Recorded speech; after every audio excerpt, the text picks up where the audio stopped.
Saudara, KPK kembali membuka kasus suap yang melibatkan buronan KPK Harun Masiku. Hari ini KPK memeriksa mantan komisioner KPK yang juga terpidana dalam kasus Harun Masiku, Wahyu Setiawan. KPK kembali mengusut kasus Harun Masiku. KPK meminta keterangan mantan komisioner KPU Wahyu Setiawan Kamis pagi. Wahyu merupakan mantan terpidana kasus suap pergantian antar waktu anggota DPR dengan tersangka mantan caleg PDIP Harun Masiku. Wahyu mengaku diminta hadir oleh penyidik KPK terkait kasus Harun Masiku. Ia berharap KPK bisa segera menangkap Harun Masiku. Gitu ya, cukup ya. Ya kalau saya tahu saya tangkap lah, membantu KPK. Berarti Bapak mempertanyakan juga kenapa rumah Bapak tiba-tiba digeledah? Iya, saya juga mempertanyakan kenapa KPK tidak segera menangkap Harun Masiku. Ya kan? KPK kan bisa menangkap saya, kenapa Harun Masiku nggak bisa ditangkap? Ya. Terima kasih. Usai dilantik menjadi ketua sementara KPK menggantikan Firly Bahuri, Nawawi Pomolango menyatakan penangkapan Harun Masiku menjadi prioritasnya. Ini kami tanyakan kepada dia upaya penanganan terhadap penangkapan terhadap DPO Harun Masiku. Yang bersangkutan kemudian berkomitmen. Karenanya kemudian beliau meminta kepada kami untuk melakukan semacam pembaharuan terhadap surat tugas dalam kaitannya dengan upaya pencarian terhadap Harun Masiku. Dan itu yang dilakukan oleh yang bersangkutan. Kami telah mengeluarkan produk-produk surat yang baru yang dibutuhkan oleh Deputi Penindakan yang baru ini untuk melaksanakan upaya pencarian. Harun Masiku telah menjadi buron sejak ditetapkan sebagai tersangka KPK pada 9 Januari 2020. Sebelumnya, 2 hari sebelum KPK melakukan OTT, Harun Masiku sempat pergi ke luar negeri, namun kembali lagi ke Indonesia keesokan harinya. Pada Juli 2021, nama Harun Masiku masuk ke daftar Red Notice Interpol. Harun Masiku sempat dikabarkan berada di negara tetangga, namun polisi menyatakan Harun Masiku bersembunyi di Indonesia. Ada data perlintasan yang menunjukkan bahwa yang bersangkutan ada di dalam negeri. Jadi rumor-rumor yang beredar seperti itu yang kami sampaikan. Tapi kami tidak menghentikan pencarian terhadap yang bersangkutan di luar negeri.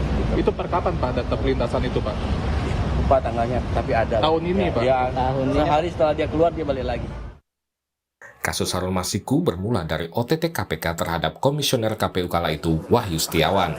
Wahyu diduga menerima suap dari Harun Masiku terkait pergantian antar waktu anggota DPR.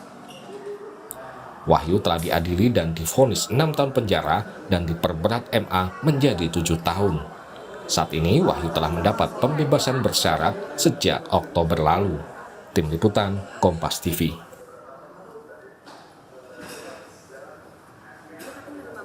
Saudara, kasus Harun Masiku memasuki babak baru. KPK kembali mengusut kasus Masiku dengan memeriksa ex-komisioner KPU Wahyu Setiawan di bawah pimpinan Nawawi Pomolango. Akankah Harun Masiku bisa segera tertangkap? Kita bahas bersama Wakil Ketua KPK 2015-2019 dan pegiat anti korupsi dari Posdem Universitas Andalas, Ferry Amsari. Bang Ferry, selamat petang. Pak Laude, selamat petang. Sore Mbak Livi. Selamat sore, selamat petang. Saya ke Pak Laude. Pak Laude, kalau kasus yang kemudian sudah lama dianggaplah tenggelam, begitu kemudian diusut lagi, diperiksa lagi, apakah ini kemudian artinya KPK punya bukti baru soal Masiku? Kalau soal Masiku itu saya pikir bukan soal bukti baru, karena dia buron. Sebenarnya itu kewajiban dari aparat penegak hukum untuk selalu memburu tiap hari, tidak boleh metieskan sampai kapanpun. Karena dia buron, maka seharusnya ya akan harus dicari. Itu kewajiban aparat penegak hukum. Dan seharusnya bukan cuma kewajibannya KPK itu. Artinya kalau KPK bisa meminta Interpol, bisa meminta teman-teman dari luar negeri yang lain, biasanya seperti itu. Misalnya dari Dinas Imigrasi, semua negara, semua tempat perlintasan, itu bisa dimintain. Semua jaringan yang dimiliki negara harusnya harusnya tetap memburu itu. Pak Laude, sebagai mantan pimpinan KPK, ketika ada satu DPO yang lebih dari 3 tahun tidak pernah tertangkap? Apa sulitnya sih sebetulnya badan negara kita apapun itu untuk menemukan seorang Harun Masiku? Ya, saya pikir saya tidak tahu persis ya, karena saya bukan penyidik. Tapi seharusnya tidak sulit, apalagi kalau lihat background Harun Masiku ini kan bukan orang yang memiliki semua uang di dunia untuk bisa berkeliling dunia seperti itu. Jadi kan latar belakangnya, bahkan saya kenal dari mahasiswa. Dia adik kelas saya sebenarnya dulu di di UNAS. Jadi saya tahu anak ini. Tetapi maksud saya dia memiliki keterbatasan untuk bergerak banyak. Karena itu kan kalau mau berlari dari satu negara ke negara lain, mau mengubah operasi plastik, mau mengubah nama atau mengubah kewarganegaraan, biasanya membutuhkan uang yang sangat banyak untuk hal-hal seperti itu. Jadi sebenarnya seorang Harun Masiku menurut saya kalau KPK serius itu seharusnya bisa didapat. Dan semoga saja pimpinan yang sekarang bisa. Saya ke Bang Ferry. Bang Ferry, Pak Ode tadi bilang nggak susah kok untuk menangkap Harun Masiku. Dan kalau KPK serius harusnya bisa ditangkap. Ketika awal Pak Nawawi kemudian dilantik kan juga sudah menyatakan bahwa ini akan jadi salah satu fokusnya. Jadi kalau sekarang tiba-tiba Wahyu Setiawan dipanggil, kasus Harun Masiku kembali diungkap lagi, menurut Anda ini memang fokus penanganan KPK saat ini kembali dibuka atau gimana? Ya, saya pikir memang sebagaimana disampaikan oleh Bang Laude Muhammad Syarif ya, bahwa ini ada kewajiban untuk setiap hari memastikan buron ini tertangkap. Karena kepentingannya tidak hanya soal KPK, karena ada demokrasi yang terganggu dalam kasus ini. Sebab orang ini hendak mengganggu proses penyelenggaraan pemilu dan penentuan representasi kita di DPR. Jadi saking seriusnya perkara ini. Nah, apakah KPK hendak serius membuka kembali? Karena dia buron ya kasus ini sudah mestinya ya berjalan, tidak perlu dibuka kembali seperti itu ya. Tapi apakah ini adalah gambaran niat KPK untuk lebih serius? Saya pikir iya, karena ketua yang baru ya, walaupun sifatnya sementara, memberikan janji untuk segera menangani ini dan itu jadi target. Nah, arahnya menurut saya memang tidak perlu didramatisir oleh KPK karena data semestinya sudah terkumpul, karena Wahyu Setiawan kan sudah dinyatakan bersalah begitu ya, menjalani hukumannya. Bagi saya tertangkap dia sudah bisa dipastikan peradilan tidak akan memberikan dia sanksi. Sebab kalau yang menerima suap dianggap bersalah, sudah pasti penerima suap juga dianggap bersalah. Namun ruang besar di balik pemberi suap mungkin itu yang akan menjadi rumit kasus ini. Karena bukan tidak mungkin kasus ini melibatkan kepentingan-kepentingan politik di belakangnya. Karena kita ketahui bahwa ini ada kursi yang diperebutkan, suara parlemen yang harus diganti karena seseorang meninggal ya, dan dia harus mendudukkan posisi itu sementara dia ada di urutan ke-6.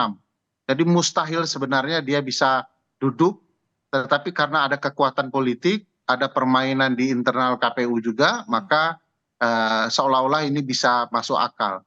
Bagi saya ini mudah untuk membuktikan, tinggal political will dari KPK untuk memastikan ini orang tertangkap. Nazarudin dulu lebih rumit, saya pikir itu bisa ditangkap. Jadi hampir mustahil, saya sepakat dengan Bang Laude M. Syarif bahwa ini mustahil tidak bisa dilakukan oleh KPK jika ini betul-betul diniatkan oleh KPK secara sungguh-sungguh. Jadi selama 3 tahun ini tidak ada niat serius untuk menangkap Harun Masiku, itu kenapa nggak ketangkap menurut Anda? Ya, ketuanya begitu, bagaimana dia bisa menangkap? Dia bagian dari kejahatan political korupsi itu sendiri. Jadi bagi saya sulit berharap kepada pimpinan KPK yang punya kepentingan tersembunyi di balik lembaga ini. Kita tentu akan bisa berharap kalau memang ini bagian dari perubahan KPK yang baru dengan pimpinan yang baru, maka akan ada sesuatu yang bisa dibuktikan kalau kasus ini dituntaskan. Kalau tidak ya pimpinan KPK yang lama dan yang sekarang yang sementara ini ya sama saja. Jadi kalau dibilang kasus ini dibuka lagi jelang pemilu, ada unsur politik di dalamnya, nggak begitu ya, Bang Ferry? Nuansa politik akan tinggi, saya pikir, karena ini mengancam partai tertentu, partai yang kurang lebih berbeda saat ini dengan penguasa yang dilibatkan dalam perkara ini. Mau tidak mau, ini kalau kita bicara jujur ya, kursi nomor urut 6 menjadi nomor urut 1 itu kan butuh persetujuan dari pimpinan partai politik. Tentu ini hendak mengganggu nuansa politik itu. Tapi sekali lagi hukum kan tidak bicara nuansa politik itu. Hukum bicara kebenaran apa yang mau hendak diungkapkan. Kalau ini ada permainan politik termasuk pimpinan KPK itu memanfaatkan jabatannya, menyalahgunakan wewenangnya untuk kepentingan politik, dia juga suatu waktu akan bersalah. Oke, saya ke Pak Ode. Pak Ode, kalau setelah kemudian Harun Masiku jadi prioritas Pak Nawawi sekarang, apakah ketika nanti Masiku ketangkep, ini bisa memulihkan citra KPK, Pak Ode? Ya, kita selalu berharap bahwa KPK itu sebenarnya adalah rumah harapan bangsa, rumah harapan reformasi. Jadi saya pikir kayak utang-utang lama yang dianggap menyandra KPK sehingga sekarang itu, saya terus terang ketika membaca survei dari CSIS yang KPK itu jauh di bawah polisi sekarang seperti itu, saya terus terang tidak nyaman ya mengetahui seperti itu karena saya pernah menjadi bagian dari KPK. Oleh karena itu saya berharap bahwa Pak Nawawi dan kawan-kawan itu bisa sedikit demi sedikit mengembalikan rasa percaya itu. Dan satu-satunya yang bisa mengembalikan rasa percaya adalah kesungguhan dalam memberantas dan mencegah korupsi. Yang kedua yang saya ingin sampaikan juga, mungkin Kompas TV juga perlu ini dikit-dikit mempertanyakan Wahyu Setiawan ini kok sudah keluar, dia dapat itu 7 tahun loh di Mahkamah Agung. Berarti yang dia jalani itu hanya 3 tahun di penjaranya itu. Remisi macam apa itu lebih dari setengahnya. Yang wajar itu kan biasanya orang mendapatkan remisi yang baik setelah dia menjalankan 2/3 dari pidana yang dijatuhkan. Itu rumus di dunia lain gitu. Tapi ini sudah keluar pula seperti itu. Jadi ini perlu juga kita tanyain ini Wahyu. Lo cepet banget keluarnya lo dapat berapa kali remisi itu? 17 Agustus dapat, Natal dapat, Lebaran dapat, apaan tuh?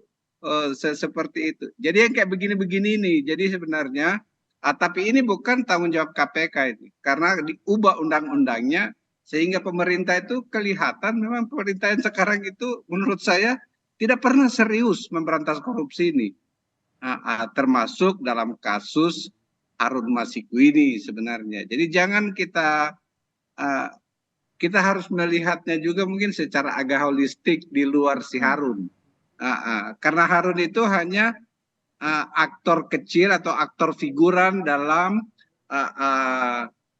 di dalam pentas drama pemberantasan korupsi Indonesia. Pak Ode, kalau Harun Masiku itu adalah aktor kecil, figuran dalam besarnya pentas drama yang tadi Anda katakan, lalu menggali keterangan lagi dari Wahyu yang sudah jadi terpidana, sudah keluar, itu untuk apa? Ya itu salah satunya, makanya saya bilang, saya karena dia dalam penjara, dia baru keluar, tentu kalau kita menanyakan informasi keberadaan Harun kepada Wahyu, itu menurut saya agak salah. Cuma saya yakin penyidik-penyidik KPK mungkin menanyakan hubungannya dengan dia ketika dia menerima untuk merefresh kembali, itu juga tidak salah. Karena siapa tahu dari informasi tambahan ini bisa didapatkan. Tapi terus terang saya kaget saja ketika saya lihat, wah Wahyu diperiksa. Bukannya dia di penjara dapat 7 tahun dari MA. Sekarang kok tiba-tiba seperti itu. Ini Oke, kan saya ke Bang Ferry. Gimana responnya Bang Ferry? Termasuk soal tadi tanggapan Pak Wahyu yang juga sempat menyatakan, nangkep saya bisa kok, kenapa nangkep Harun Masiku nggak bisa? Iya, ini kasus penuh keheranan ya. Kita heran 7 tahun bisa jadi 3 tahunan. Kita heran kenapa Harun Masiku belum bisa ditangkap. Padahal ini bagi teman-teman pemberantas korupsi ini bukan hal yang sulit.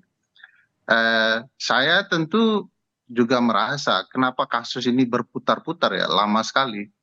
Kuat dugaan memang kalau dilihat profilnya Harun Masiku, Bang Laude M. Syarif sudah sampaikan, ini bukan orang yang punya kemampuan untuk menyembunyikan dirinya secara lama ya, dan kita bisa merasakan ini cukup lama dia bersembunyi.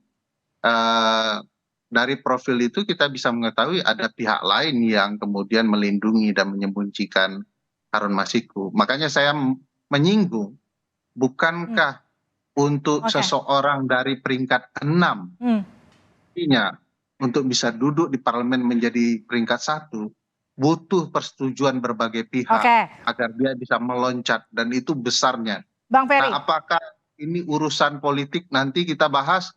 Mudah-mudahan pengadilan bisa membongkar apakah penanganan perkara ini ada ruang kepentingan politiknya atau betul-betul murni dari untuk membongkar perkara. Kalau saya, ruang politik itu pasti ada, tetapi yang perlu dipastikan pelaku kejahatan ditangkap. Tapi Anda optimis nggak Harun Masiku kali ini akan betul-betul bisa tertangkap, ataukah kasus ini akan menguap lagi? Ya mudah-mudahan ada keseriusan. Saya merasa tidak mungkin ketua menyampaikan tanpa ada keseriusan di balik. Terima kasih. Saya tambah sedikit kalau bil saya. Jadi menurut saya kalau serius pasti bisa. Kalau serius pasti bisa. Intinya seperti itu. Yang penting kita menunggu keseriusan KPK untuk menangkap Harun Masiku dan mengungkap kasus. Contohnya dulu Neni Nurbaiti misalnya itu istri Wakapolri. Itu bisa kita diambil kok. Apalagi si Harun gitu. Terima kasih Pak Laude, terima kasih Bang Ferry sudah bergabung di Sapa Indonesia Malam.